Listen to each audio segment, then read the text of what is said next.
Assalamualaikum Buramawati, selamat siang. Kali ini aku membahas materi yang ibu jelaskan pada saat Zoom minggu lalu, serta aku menjelaskan sedikit mengenai peta yang aku buat. Alasan aku membuat video ini karena pada saat Zoom minggu lalu rame banget. Jadi supaya ibu mengetahui bahwa aku paham yang ibu jelaskan, ya aku membuat video ini. Aku mulai ya bu. Untuk mengetahui suatu lokasi, kita membutuhkan peta. Apa yang dimaksud dengan peta? Peta adalah gambaran permukaan bumi pada suatu bidang datar yang diperkecil menggunakan skala, di mana di dalamnya terdapat informasi yang menyertainya. Tetapi jangan salah, ada juga yang namanya Dena. Nah, Dena adalah peta kecil yang menunjukkan suatu lokasi lebih detail. Tidak ada. Nah, biasanya kita temukan di undangan pernikahan, undangan ulang tahun, brosur rumah atau apartemen. Jadi misalnya kita mau acara kondangan, nah di undangannya itu ada denanya. Nah kelihatan tuh sekitarnya gedung pernikahannya, ada sekolah, mall, taman. Nah jadi peta sama dena beda ya. Kalau peta itu lebih luas, sedangkan dena lebih detail atau spesifik. Nah, kita masuk ke sejarahnya. Nah, sejarah petanya adalah peta itu dibuat oleh bangsa Babilonia pada tahun 2300 sebelum Masehi. Dibuat di suatu bidang datar dari tanah liat, dibentuk seperti papan tulis dan kecil ukurannya. Kita masuk ke komponen-komponen peta. Untuk mengetahui suatu peta, kita harus mengetahui dulu komponen-komponen peta. Ada 8. Yang pertama adalah judul peta. Itu menunjukkan isi suatu peta. Nih ya, contohnya adalah peta Indonesia. Nah, judul peta ini, tempatnya ini di bagian tengah paling atas ya. Lalu ada skala peta. Nah, skala peta itu menunjukkan perbandingan jarak pada peta dengan jarak yang sesungguhnya. Ada 2 macam ya, yaitu skala angka, skala garis atau grafis.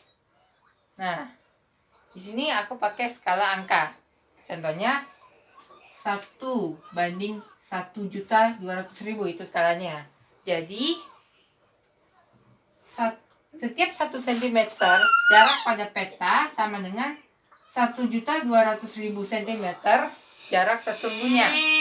Atau kalau kita dikonversikan ke kilometer, setiap 1 cm jarak pada peta sama dengan 12 km jarak sesungguhnya. Itu sudah skala. Kita masuk ke orientasi utara. Itu bentuknya berbagai macam. Jadi ada yang bentuknya anak panah, ada yang berbentuk bintang dalam lingkaran, tapi ada juga yang tidak memakai lingkarannya. Itu menunjukkan 8 arah mata angin. Ingat ya, 8 bukan 7. Karena pada saat Zoom ada yang bilang 7 arah mata anginnya. Aku ingatkan ya, ada timur, tenggara, selatan, barat daya, barat, barat laut, utara, timur laut. Jadi dengan adanya arah mata angin, kita bisa mengetahui mana utaranya, mana timurnya, mana selatannya, mana baratnya, dan seterusnya. Contoh, bagian barat Indonesia ada pulaunya adalah Sumatera. Paling utara itu Kalimantan. Paling selatan Jawa. Paling timur Papua. Nah, kita sudah selesai di orientasi utara. Kita lanjut ke simbol peta.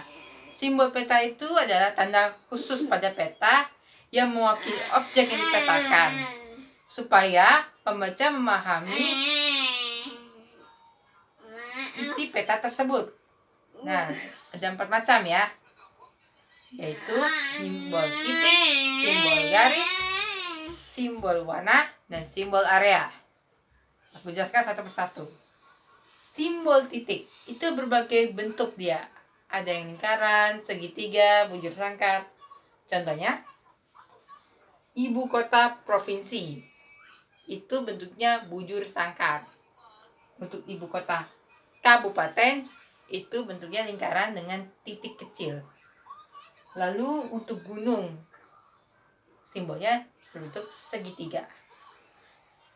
Lalu ada yang simbol garis, itu digambarkan berbagai bentuk, warna, dan ketebalan garis sesuai aturan kaidah perpetaannya. Nah, contohnya, batas negara garisnya warna merah, batas provinsi warnanya warna oranye. Lalu ada simbol warna. Ini tidak sembarang warna aja, ada kaidah perpetaannya juga. Contohnya, di atas 1000 meter daratannya itu warnanya oranye. Lalu 400 sampai 1000 meter itu warna kuning.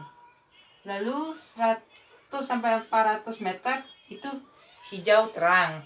Lalu 0 sampai 100 meter itu hijau gelap. Lalu 0 pas kedalaman laut itu warnanya biru terang. Lalu 0 sampai 200 meter di bawah kedalaman laut itu warnanya biru muda. Sedangkan 200 meter ke bawah kedalaman laut itu warnanya biru tua. Nah, ada lagi namanya simbol area.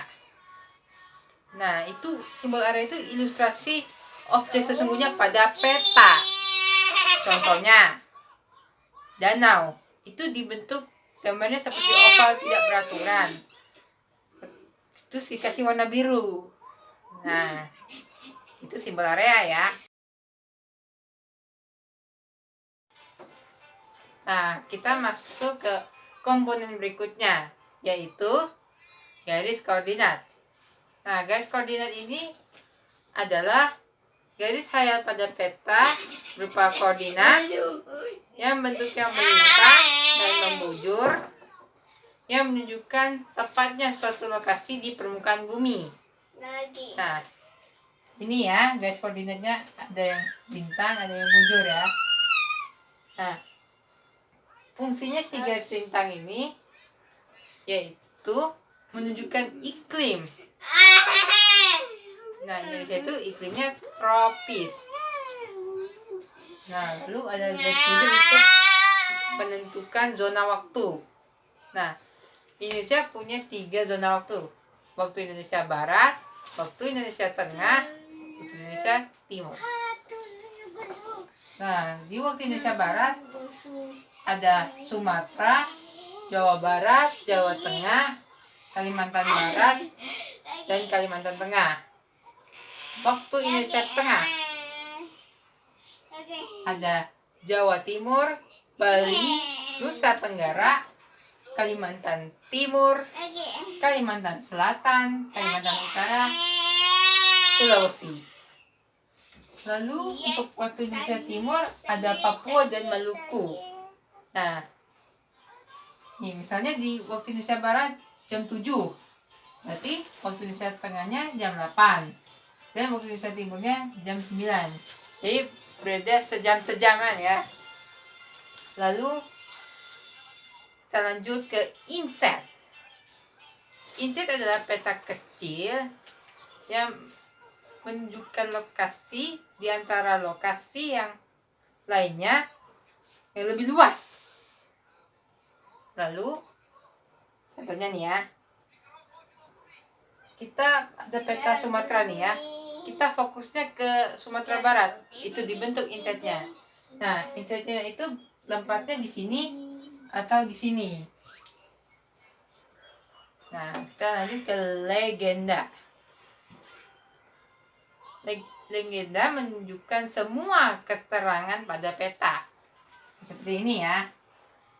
Legenda di sini menunjukkan simbol titik, simbol garis, simbol warna, dan provinsi yang ada di Indonesia.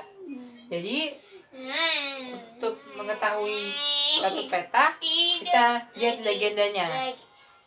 Yang terakhir adalah sumber peta. Nah, sumber peta ini menunjukkan siapa orang atau lembaga yang membuat peta tersebut. Nih, sumber peta yang aku gambarkan ini adalah Atlas Global 34 Provinsi di Indonesia dan Indeks Halaman Penerbit Bintang Indonesia Jakarta. Nah, demikian yang dapat saya sampaikan.